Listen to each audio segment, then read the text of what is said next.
Doctor Yunus new ইয়র্কে পৌঁছানোর সাথে সাথেই আওয়ামী লীগ ও বিএনপি দুই গ্রুপের সংঘর্ষ।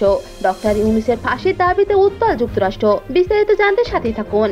গতকাল জাতিসংঘের অধিবেশনে যোগ দিতে নিউ ইয়র্ক পৌঁছেছেন প্রধান উপদেষ্টা ডক্টর ইউনূস। তিনি নিউ ইয়র্কে পৌঁছানোর আগে থেকে আওয়ামী লীগ এবং বিএনপি কর্মীরা মুখোমুখি অবস্থান করছিলেন। তারা এক অপরকে উদ্দেশ্য করে বিরূপ মন্তব্য করছিলেন। ডক্টর ইউনূস বিমান থেকে অবতরণ করার পরপরই ক্ষিপ্ত হয়ে আন্দোলন করেন আওয়ামী লীগ। সুদখোরের ফাঁসি চাই, ইউনূসের ফাঁসি চাই, ইউনূসের দুই গালে জুতা মারো তালে তালে ইত্যাদি স্লোগানে মুখরিত হয় যুক্তরাষ্ট্র। অপরদিকে বিএনপি নেতা কর্মীরা ডক্টর ইউনূসকে স্বাগত জানিয়ে স্লোগান দিতে থাকেন।